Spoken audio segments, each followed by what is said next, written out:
بسم اللہ الرحمن الرحیم۔ اللہ تعالیٰ جس مقصد کے لیے یہ پروگرام ترتیب دیا گیا ہے، یا اللہ اس کی خاطر خواہ نتائج نکلیں اور ہمیں اس سے سیکھنے کی توفیق عطا فرما۔ بچوں، گھر کا دروازہ بند کر لو اور میں واپس آ کے چھوٹو تمہارا ہوم ورک چیک کروں گی۔ اور گڑیا سنو، تم بھی خیال رکھنا گھر کا، کسی کے لیے دروازہ نہیں کھولنا، ہم بس جلدی سے آ جائیں گے۔ میں نے گاڑی میں بیٹھتے بیٹھتے یہ آخری تاکید بچوں کو کی۔ آج میں بہت خوش ہوں، آخر میری سہیلی کی اکلوتی بیٹی کی شادی جو ہے، اور اس نے بہت محبت سے انوائٹ کیا ہے۔ میرے فون کی گھنٹی بجی، میں نے دیکھا کسی کا ٹیکسٹ آیا ہوا۔ احمد نے بچوں کو خداحافظ کہا اور گاڑی کب ڈرائی وے سے نکلی مجھے پتہ بھی نہیں چلا، کیونکہ میں اپنی سہیلی کو ہوٹل کا ایڈریس فارورڈ کرنے میں مگن تھی۔ جب اس سے فارغ ہوئی تو گاڑی آلریڈی مین روڈ پہ آ چکی تھی۔ احمد اور میں خوشگوار موڈ میں باتیں کر رہے تھے، مگر مجھے اندازہ بھی نہیں ہوا کہ کب یہ ہماری ہلکی پھلکی باتیں بحث میں بدل گئی۔ احمد کی آواز اونچی ہونے لگی اور مجھے بھی سخت غصہ آ رہا تھا۔ یہ خام خواہ مجھ پہ چڑھائی کیے جا رہے ہیں۔ میں بھی خوب سنا رہی تھی، مگر جتنا میں کہتی جا رہی تھی وہ آگے سے اتنا ہی زیادہ اور بھڑک بھڑک کے بول رہے تھے۔ میرے سے بھی برداشت نہیں ہو رہا تھا، میں بھی جو منہ میں آ رہا تھا بولے چلی جا رہی تھی۔ اچھے بھلے موڈ میں ہم گھر سے نکلے تھے اور کہاں یہ جنگ کا سماں بن گیا۔ احمد کا غصہ جوں جوں آسمان پہ چڑھا تھا، ویسے ویسے گاڑی کی سپیڈ بھی بڑھتی جا رہی تھی۔ یوں لگتا تھا آج گاڑی کے ایکسیلیٹر پر سارا غصہ اتاریں گے۔ میں نے بھی آج ٹھان رکھی تھی میں بھی چپ نہیں رہوں گی۔ آخر میں کیوں چپ کروں؟ ناجائز بات کر رہے ہیں۔ یوں لگتا تھا احمد نے بھی قسم کھا رکھی ہے کہ وہ بھی زبان بند نہیں کریں گے۔ وہ زمانہ پرانی باتیں نکال نکال کے کہاں کہاں سے اور اس پہ مجھے تانے دے رہے تھے، اور غصے میں یہ بھی نہیں سوچ رہے تھے کہ کیا کہہ رہے ہیں۔ روڈ پہ توجہ دینے کی بجائے ان کا سارا دھیان میری باتوں کا ترکی بترکی جواب دینے میں تھا، اور چلانے کی وجہ سے ان کا سانس پھول رہا تھا۔ اس جنگ و جدل اور بحث میں یہ اندازہ ہی نہیں ہوا، اور میں سمجھ ہی نہیں پائی کہ کب کہاں سے زوردار ہارن کی آواز کانوں میں پڑی۔ میں نے اپنی دائیں طرف دیکھا تو ایک دیو ہیکل ٹرک ہماری گاڑی کی طرف سپیڈ میں چڑھا آ رہا تھا۔ میری آنکھیں پھیل گئیں اور یوں لگ رہا تھا ابھی ہمیں کچل دے گا۔ ہارن کی سخت آواز سے مسلسل میرے کان گونج رہے تھے، اور اس کے بعد سب اندھیرا ہو گیا۔ میں نہیں جانتی کیا ہوا، آخری چیز جو میں نے دیکھی وہ وہی ٹرک تھا جو آنے واحد میں ہماری گاڑی کی طرف آ چکا تھا۔ میں کہاں ہوں، کیا ہوا، مجھے کوئی اندازہ نہیں۔ پتہ نہیں کتنے گھنٹے گزر گئے، کتنے دن گزر گئے ہوں گے جب مجھے کچھ ہوش آنے لگا۔ میں نے ہلکی سی آنکھیں کھولی تو اوپر لگی ہسپتال کے کمرے کی تیز روشنی سے آنکھیں چندھیا گئیں، اور شدید درد کا احساس میرے سارے جسم میں دوڑنے لگا۔ بیٹا آنکھیں کھولو، خدا کے لیے آنکھیں کھولو، یہ تو امی کی آواز ہے۔ میں نے بڑی مشکل سے اپنی آنکھوں کو کھولا۔ یوں لگتا تھا آنکھ کھولنا بھی ایک بہت بھاری کام ہے۔ ساری زندگی میں آنکھ کھولنے اور پلکیں اٹھانے کی کوئی پرواہ نہیں کی، اس کو کوئی چیز نہیں سمجھا۔ شاید کروڑوں دفعہ پلکیں جھپکی ہوں گی، مگر آج یہ بھی ایک پہاڑ اٹھانے کے برابر تھا۔ یوں لگ رہا تھا سارے جسم کے ایک ایک حصے میں زخم ہیں جو رس رہے ہیں۔ میں نے نظر اٹھائی تو امی کا شفیق چہرہ مجھ پہ جھکا ہوا تھا، ان کی آنکھیں بہہ رہی تھیں۔ وہ محبت سے اپنی انگلیاں میرے بالوں میں پھیر رہی تھیں، مگر آج یہ انگلیاں بھی آرام نہیں دے رہی تھیں، تکلیف میں اضافہ ہو رہا تھا۔ میرے دل میں کئی خیالات آنے لگے، پتہ نہیں میری کیا حالت ہے، پتہ نہیں میں کتنی زخمی ہو گئی ہوں۔ اتنی طاقت بھی نہیں تھی کہ منہ کھول سکوں، بولنا تو دور کی بات۔ ایک آواز میرے کانوں میں آئی، امی امی۔ یہ تو گڑیا کی آواز ہے۔ میں نے بائیں طرف دیکھا، میرے دونوں بچے بیچارگی کی تصویر بنے ہوئے کھڑے تھے۔ ہائی یہ بھی آ گئے، ان کو کون لے آیا؟ اور مجھے کیا ہوا؟ کیسے پوچھوں؟ سامنے نگاہ پڑی تو باجی، بھائی، خالہ، اتنے لوگ یہ سب کمرے میں موجود ہیں۔ مجھے اب اندازہ ہو رہا تھا کہ ہمارے رشتہ داروں سے تو کمرہ بھرا ہوا تھا، مگر احمد کہیں نظر نہیں آ رہے۔ وہ ٹھیک تو ہیں؟ میرے اندر ہزاروں سوالات تھے، مگر وہ کیفیت کیا ہوتی ہے کہ جب انسان بولنا چاہے اور بول نہ سکے، اس کا اندازہ آج ہوا۔ میں اندر سے بل کھا رہی ہوں کچھ پوچھنے کے لیے، مگر پوچھ نہیں پا رہی، زبان ساتھ نہیں دے پا رہی۔ وہ زبان جس کو بے ہوش ہونے سے پہلے میں خوب چلا رہی تھی، بلا روک ٹوک، بغیر کسی طاقت لگائے ہوئے خوب خوب استعمال کر رہی تھی۔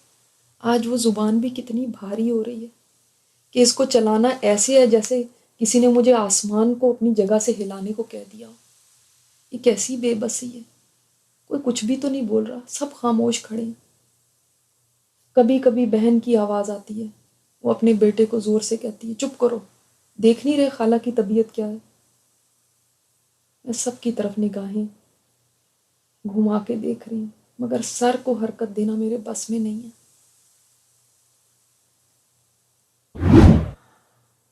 امی کی آہستہ آہستہ میرے قریب قرآن پڑھنے کی آواز آ رہی ہے، جس سے دل کو بڑا سکون مل رہا ہے، مگر میرے درد میں اضافہ ہوئے چلا جا رہا ہے، اور جوں جوں درد بڑھ رہا ہے میرا دل بھی جیسے ڈوبتا جا رہا ہے۔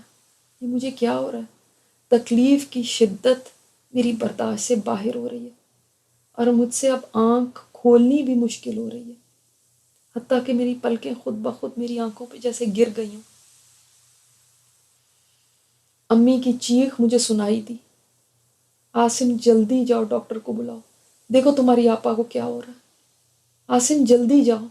امی مسلسل چیخ رہی تھی، اور ان کی رونے کی آواز مجھے بے چین کر رہی تھی۔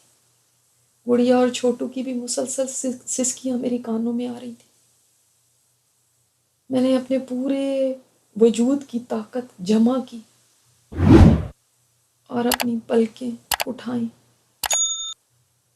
امی مجھے سخت خوف اور حیرت سے تک رہی تھی، اور سخت رونے کی وجہ سے ان سے بولا بھی نہیں جا رہا تھا۔ میں نے دوسری طرف نظر گھمائی تو دیکھا ہے میرے بچے کتنا رو رہے ہیں، کیسے میں ان کو تسلی دوں؟ میرے اندر تو گویا تکلیف سے ہر عضو چیخ رہا ہے، میں ان کو کیا چپ کراؤں؟ میرا تو سارا وجود خود رو رہا ہے، چلا رہا ہے۔ اور یہ میرے پیروں کی طرف کون ہے؟ یہ کون کھڑے ہیں؟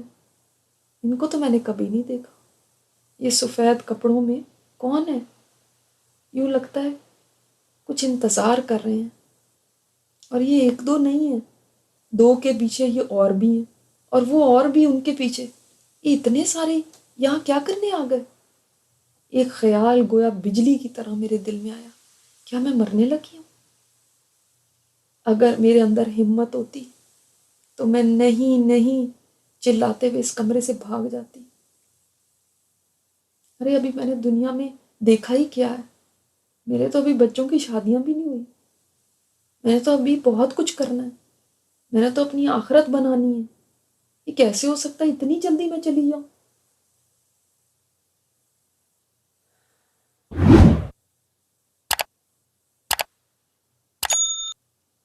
میری امی میرے بغیر کیسے رہیں گی؟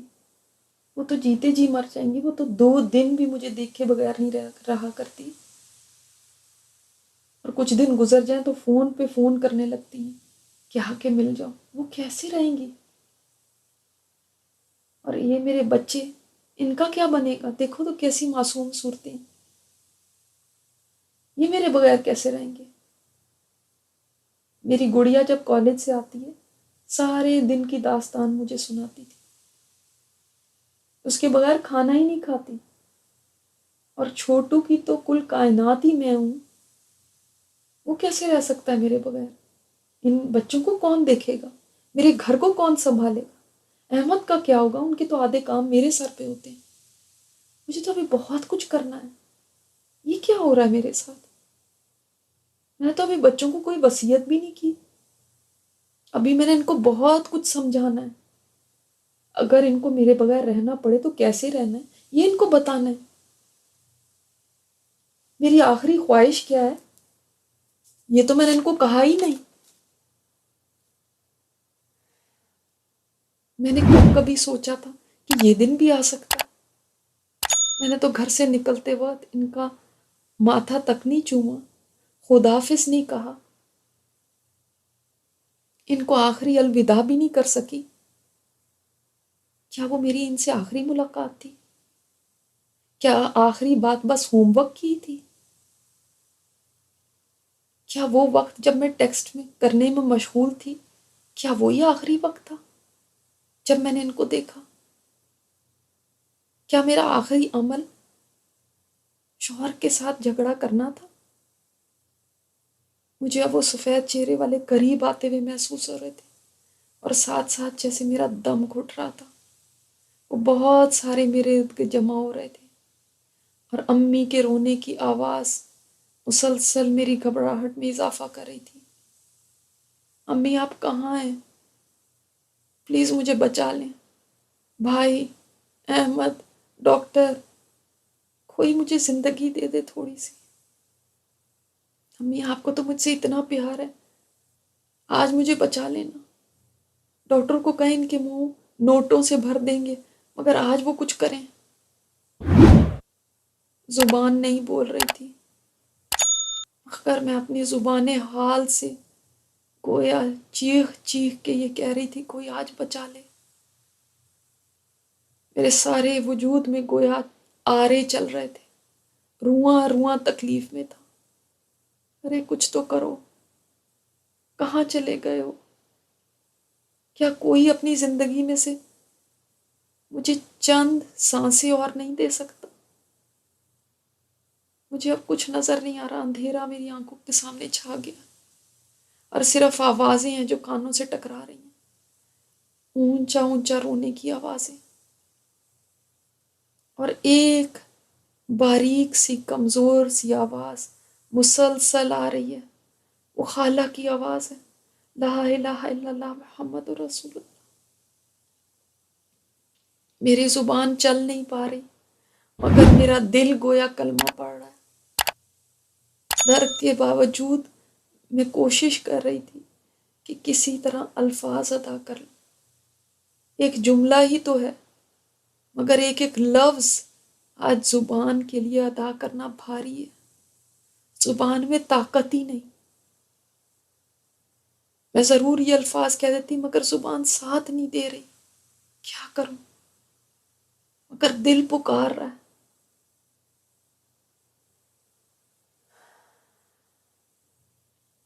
یا اللہ، کیا یہ وقت مجھ پہ آ سکتا تھا؟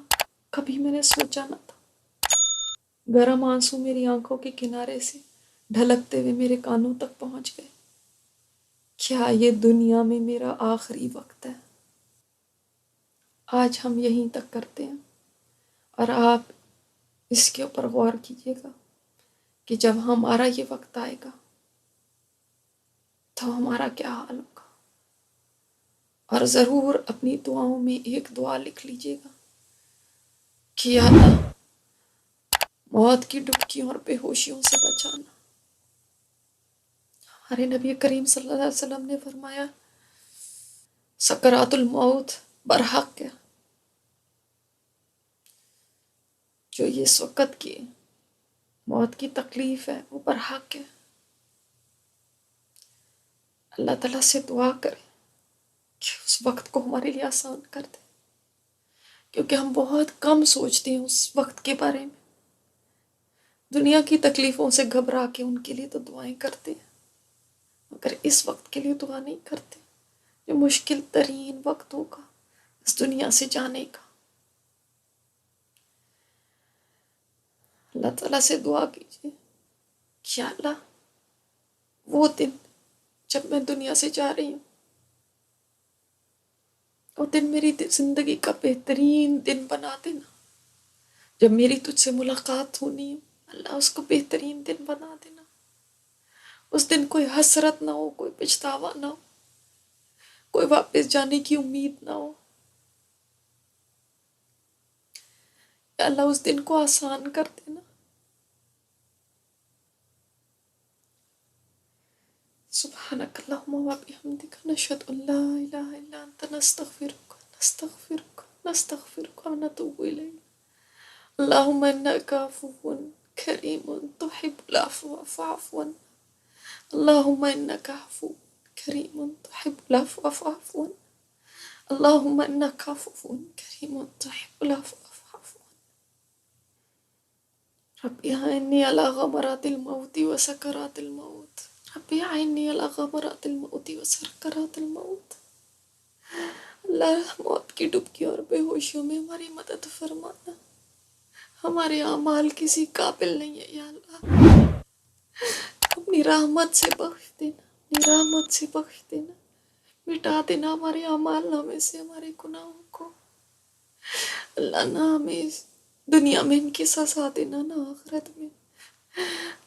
ہم سزا سہنے کے قابل نہیں ہیں اللہ، ہم سزائیں سہنے کے قابل نہیں ہیں۔ ہم دنیا کی چھوٹی چھوٹی سزاؤں کو، دنیا کی چھوٹی چھوٹی تکلیفوں کو، مصیبتوں کو، مسئلوں کو برداشت نہیں کر پاتے اللہ، آخرت کے کیسے برداشت کر سکتے؟